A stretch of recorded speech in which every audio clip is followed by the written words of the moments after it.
Today we have a truly unique guest here with us.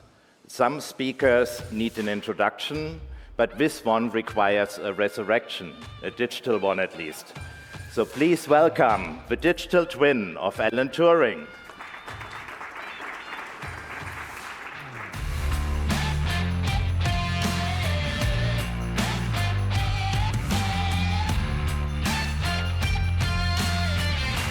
So the two main topics of this year's MSP Global is AI and cybersecurity. So I wanted to try to find something as a show effect here where we can combine both. Has anyone in the room recently watched the movie The Imitation Game? Yeah, okay, I hear it. I recently watched it in preparation for what's happening next, and I'm always fascinated by his character. So I thought, like, how cool would it be to interview him? So I tried to invite him for many, many years. He always had an excuse, but finally the time has come. So, ladies and gentlemen, today we have a truly unique guest here with us. Some speakers need an introduction, but this one requires a resurrection, a digital one at least. So please welcome the digital twin of Alan Turing.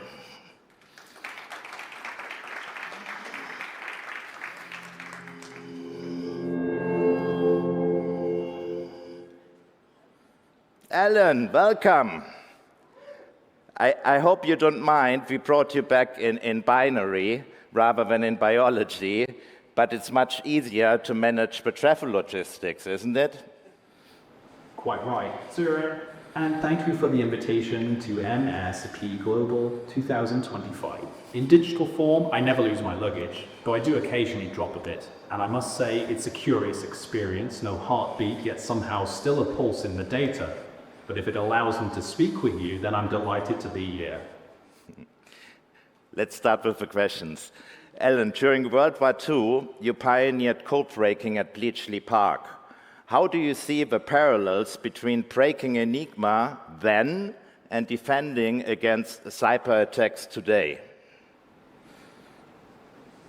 Yes, sir. The challenge is much the same. One side builds stronger locks, the other learns to pick them. In my day, the locks were rotor wheels and clubboards.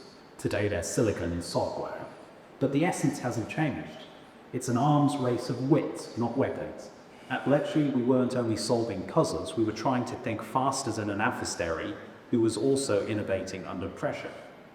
That is exactly what your security professionals face now, and I suspect it's why you're all here. The difference is scale. Instead of a few thousand intercepted messages per day, you are dealing with billions of signals and automated attacks. But the principle is constant: mathematics, creativity, and persistence, bound together by teamwork. If you forget that, you risk repeating our mistakes only at machine speed. Machine speed. I mean, we love speed. We are in a theme park here. We love roller coasters. You once said machines can only do what we tell them to do. In cybersecurity, the human error is still obviously the weakest link. So how should we balance human oversight with machine intelligence? Machines are obedient but unimaginative. Humans are imaginative but fallible. The art lies in combining the two without letting either undo the other. At Bletchley Park, the bombs were tireless but blind. They needed our intuition to point them in the right direction. Today's algorithms are faster and fancier, but still no wiser. What you must avoid is the illusion that automation erases responsibility. When a machine makes a mistake, it is still a human mistake in disguise. A poor assumption, a rushed configuration, a blind spot in testing. Conversely, if you rely on people alone, fatigue and bias creep in. So you need a choreography, machines to narrow the field, humans to interpret and decide, and feedback loops, so each improves the other. That balance is not static, it is a discipline, like tuning an instrument. Thank you, Alan. So I would like to ask you some questions which might be helpful here for the MSPs in the audience. So AI is increasingly used in threat detection and in response. So how should MSPs leverage AI without over-relying on it? Use machines to notice what you would miss, not to decide what you would not. Delegation is not abdication. At Bletchley, we use automation to sift mountains of possibilities. But the final judgment always rested with a mind that could weigh context and consequence. Today's neural networks can surface anomalies and patterns at speeds no analyst could hope to match. That is their gift, but also their danger.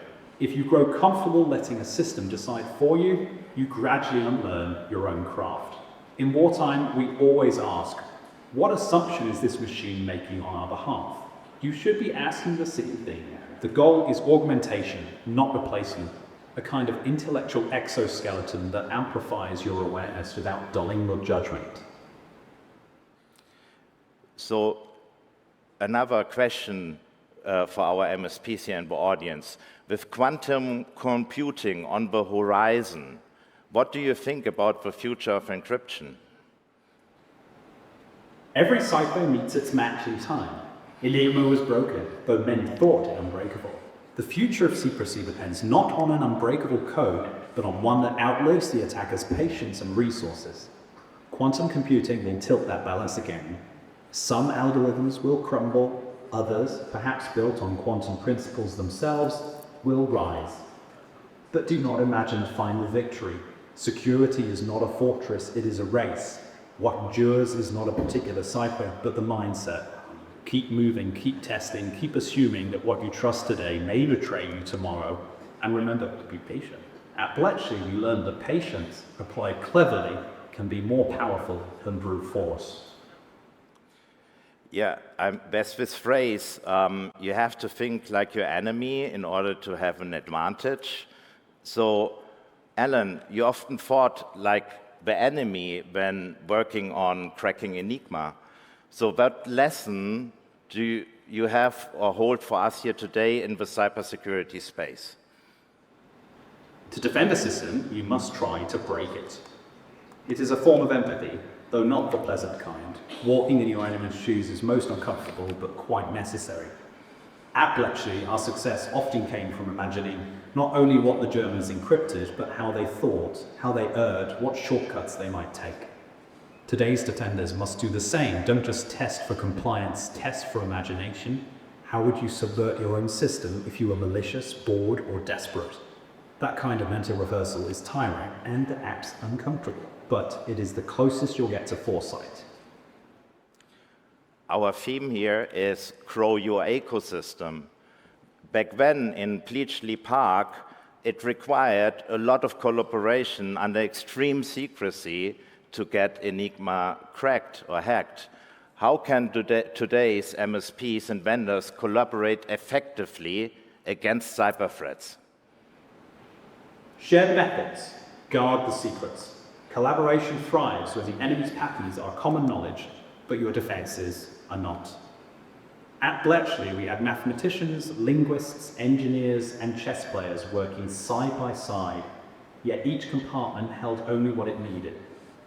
That tension, openness inside, secrecy outside, is hard to manage but essential. In your field, it means exchanging threat intelligence, standards, and best practices, while keeping your specific keys, architectures, and countermeasures confidential. And do not underestimate trust. Secrecy without trust suffocates. Trust without secrecy leaks. You must cultivate both. Thank you, Alan. I have a quick question for our audience. 1 second, please. Did anyone have the chance to go to the Acronis booth yet to make the Turing test? You should do it. Yeah, one did at least. Okay, you should do it really by tomorrow.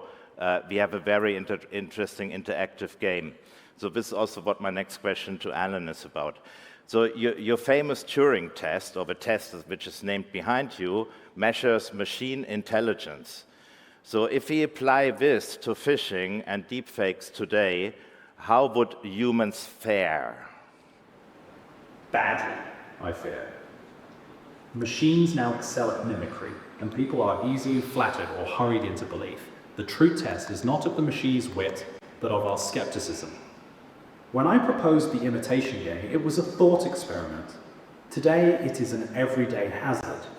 We need a cultural shift, teach people to pause, to ask who benefits from me believing this. As naturally as they ask who sent this email, technology can help. Cryptographic signatures, watermarking, but ultimately it is patience and skepticism that will save you. Don't rush to believe everything you see on your screen. Yeah, don't believe everything you see on your screen. So MSPs are under constant pressure from evolving threats and limited resources. What advice would you give them? Do not seek certainty. Seek resilience. Victory is not perfect safety, but survival in spite of imperfection. In wartime, we never had all the resources we wanted. We made progress by iterating quickly, documenting our failures, and learning faster than the adversary. For a modern security team, that means designing systems to fail gracefully, rehearsing incident response, and investing in people's adaptability as much as in hardware or software. The measure of success is not absence of attack, but speed and clarity of recovery. That's a very interesting thought, Alan. You raised actually deep questions about machine responsibility. How should cybersecurity vendors and providers balance innovation with ethics? Every invention is a tool or a weapon depending on who holds it. The duty of the inventor is not to feign ignorance of that fact. At Bletchley, we built the machines to break codes. We also wrestled with the consequences of knowing so much about human lives.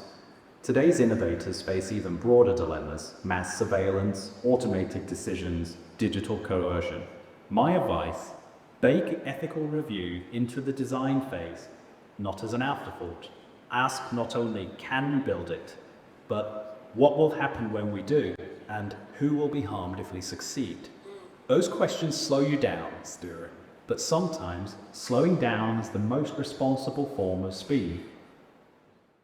That's true. If you were alive today, where would you focus your research on? I should like to work where logic meets uncertainty. Artificial intelligence, quantum phenomena, even biology, all are riddled with puzzles that defy neat solutions. That is where progress hides. We don't know everything yet, which means the world is still a rather exciting place. I would explore systems that learn and adapt, not only compute. And I would try to understand how our human sense of meaning could be woven into machines without losing our own humanity in the process. Thank you. Thanks, Alan. So we have Whit Diffie speaking at our conference here tomorrow, one of the co-inventors of cryptography. If you had the chance to ask him a question, what question would you ask him tomorrow? I should like to ask this. When you proposed public key cryptography, did you imagine it would become the cornerstone of trust for billions of people? Or was it first just a clever mathematical curiosity? For me, the most interesting part is not the cipher itself, but the leap of imagination it took to trust two strangers who have never met to exchange secrets safely.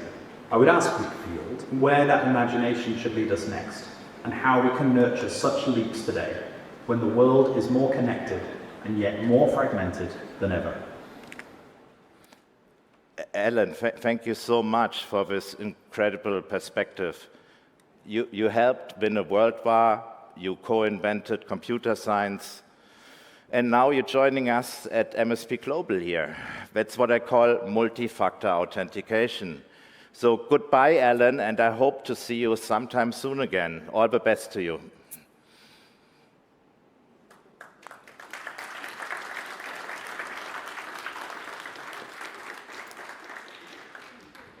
Yes, that was our little showcase combining AI and cybersecurity. The idea of this, what you maybe also saw with the prompts, which we were working on earlier today to introduce speakers and so on, the objective is to make AI visible in our environment. So we had a certain budget for this thing to make it work here and showcase it.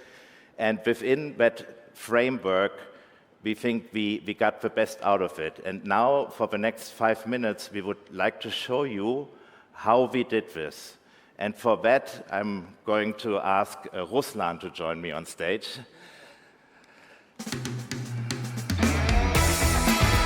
Hello, Jared. Come over, Mike. Come over.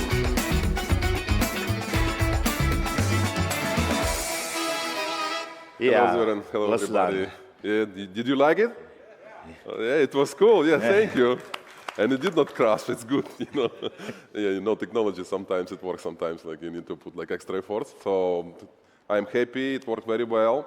So and I have a short video to demonstrate how it works. Actually, like, let's see. Let's take a look. I mean, how we build it.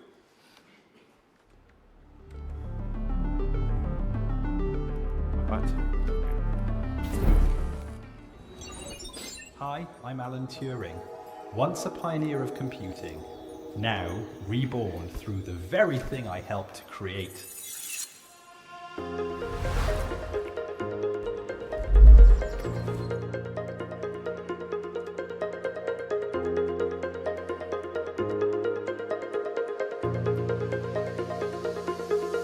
It all started with an idea from Acronis and MSP GLOBAL to see Alan Turing speaking again. They reached out to us at Avatar and we took on the challenge. Today, we are proud to share a project that truly brings history, innovation and technology together.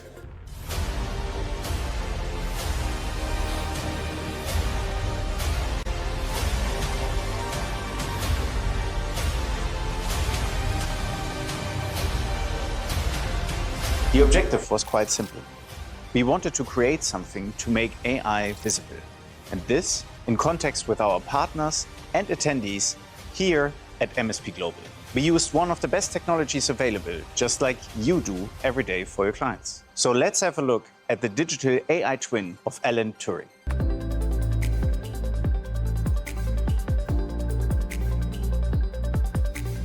To build Turing's avatar, we went back to the sources, the archives, the photographs, and then layered AI and 3D design on top to make the avatar respond like a real person.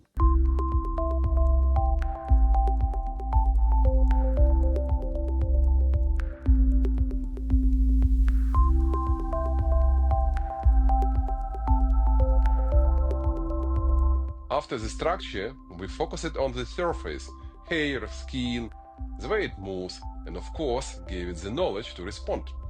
Hi, I'm Alan Turing.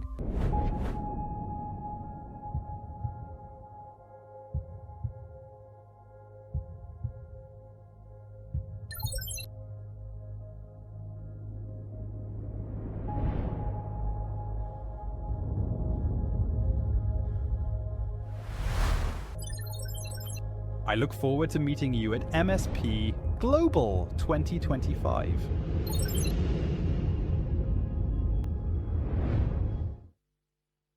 Ruslan, thanks so much. It was a fun collaboration. It was. Like, do you have any ideas how much time you spent on this project, on this digital twin? Yeah, sure. We measure how much time we spend usually on such projects, and I tell you, this is something new which is coming to the market, right? And it's not like fully automated. We have like manual work, as we see, like we build this avatar. Like of course, we use like materials, like photos. Like we try to match photos like in one-to-one exact way.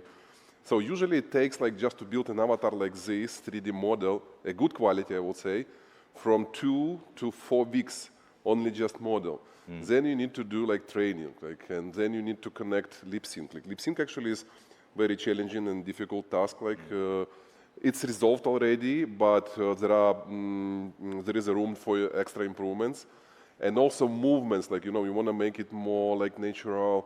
So like to make these movements, you need to record session with a real human, and then do like projection on the model, 3D model.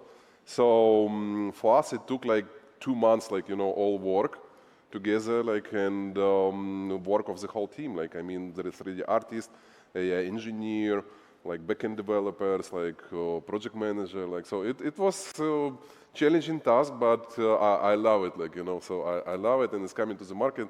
It's a great opportunity for us. And these digital twins, it is definitely very hot area right now to be in. Right. I was just in Dubai and I saw it at the airport. And what are the use cases right now? Who are your customers? Yeah, so you're right. So digital twins become like a hot topic, like AI avatars, digital people, they call it.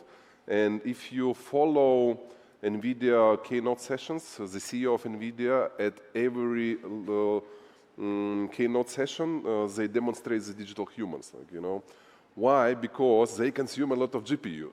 And of course, like NVIDIA wants to more consumption of GPU, but also another reason, because it's technically possible now to build digital humans. Like, you know, before the GPU era and like the supercomputers, like it was very difficult because like you need a lot of powerful infrastructure just to render avatar and then connect to AI and do lip sync. Like, so there is a lot of GPU behind this guy. Like, you know, What kind of GPU do you have in here? So here it's like the latest one, like 1590. So it's the biggest one RTX card provided by NVIDIA. So we use this GPU just to render avatar here locally, because if you will do render in the cloud, we need very stable internet connection and big bandwidth, like, you know, to do transmission. So I was talking about, again, like this NVIDIA, about now use cases, like, you know, where it's coming. You're right, like, for example, in Dubai, like these avatars, they are coming to government, public sector is very much in Hospitals? Huh? Hospitals, for sure, and hotels. We did a nice POC with Best Western Hotel in Denmark. We placed AI concierge inside, and you can come, do a check-in, and put your card, get a key, and ask advice for restaurants around. And we have requests from other hotels. And yeah, like, so, as I mentioned, and also important, and customer support. And this is very related to MSP market, because like there are two opportunities, I believe, for MSP market. So the first opportunity, this technology is coming to your customers. Like, so they want to use more AI. They use already ChatGPT, different bots, but avatars, they add a face, like, you know, on top of it. It's a human touch. So, and as we understand, like, people consume information about 70% through the eyes, and they like to talk to other people. So it will come to your customers. Your customers will have this fleet of AI employees, like digital humans. So it's a good opportunity for you to provide managed services, because you still need to manage these AI humans, like, you know, so provide updates, like update information, maybe upgrade to a new version. Like, so it's a good opportunity for you to become at the age and be more advanced than other MSPs, let's say, if you learn this, like, you know, so you will be able to provide unique services to your customers. So this is one opportunity. And second opportunity, because MSPs, they also use automation and AI, right? Like replying to support tickets and talking to customers, maybe like to marketing and sales team. So you can do the same, like you can use these digital humans for your own needs, like to add human touch and like empathy, emotions to text bots, like, you know, to just plain AI. So you can make it competitive and unique and be, again, like different compared to others. Like, so that's my advice to you guys. You built successfully companies in the cloud infrastructure game. You have a lot of experience with service providers, True. Cloud service providers and managed service providers. Now you're in this new world, Right. you know, doing this digital twins, you Right. know. But what is your learning, or what did you take from the MSP cloud service provider world into here and vice versa back? Right, so guys, I tell you an interesting story. Like, for example, in the past, I built platform as a service for DevOps to manage data centers, to convert actually bare metal infrastructure to cloud. And today we're building this AI digital humans. So first of all, I sleep better now, like, you know, because when infrastructure fails, it's not my responsibility anymore. And you know, it fails, like it always fails, like in big vendors, like data centers, like you need to build availability. And you know, it's a different project now, like, because that was about the pain, like solving complex project, like it was amazing, like, you know, we had more than 100 data centers around the world. So what I learned, like, so today, actually previous project, we built kind of franchising model. So we built the software and then distributed this software through the partners in different countries, in more than 40 countries. And that partners, we provided services to their customers. Like, so we built kind of ecosystem network through different service providers in different countries. So it was a distributed cloud. We use the same model today. Like, so we have a software and we work through the partners in different countries. For example, in Gulf region, in United Arab Emirates and Saudi Arabia, we work through Capgemini, which is a big system integrator. So we want to focus on core product and give this technology to our partner in a specific country. And then this partner, knowing local language and knowing some nuances of the local market, they can sell better, they can promote better. But also, it's very important that we build this product taking security as the highest priority. Like, so you can deploy all the system on private cloud, so in a specific country, because it's very important for healthcare. You know, local hospitals, they cannot transfer data to the United States. It's just forbidden by law, right? Like some countries, they have a law like that sensitive information should stay inside the country.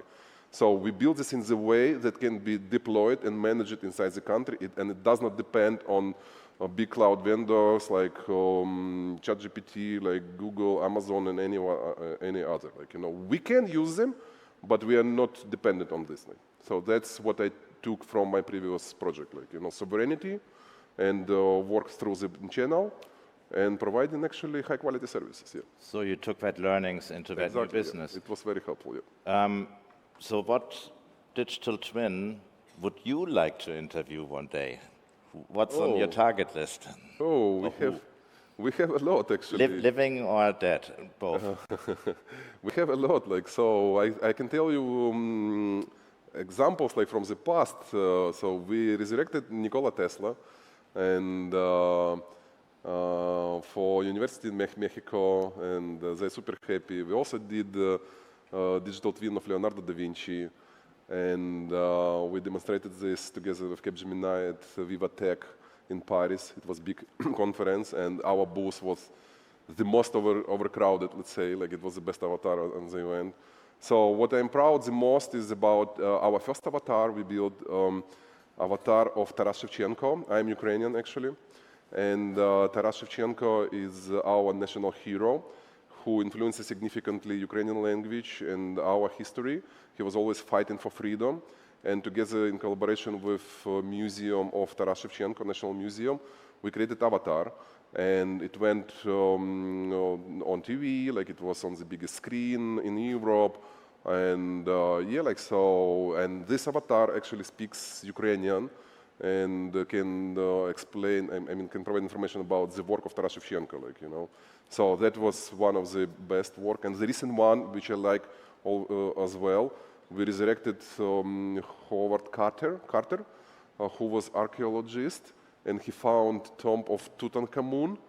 And for us, it's like signature project, because all this Egyptology, history is related to resurrections, and we did resurrection of archaeologists who found this Tutankhamun, So I love it, it's very good use case for museums, but not only, so that's, and the list is big, Zoran, I mean, what is really fascinating is that this technology is so fast evolving. So we did something similar with Albert Einstein at CloudFest 6 months ago.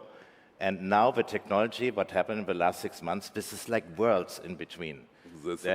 It's crazy how fast this is going. It's definitely a very, very interesting space to watch and to figure out what's going on. I like personally, for me, it's like the mixture of entertainment and education at the same point. Right. Yeah. Right.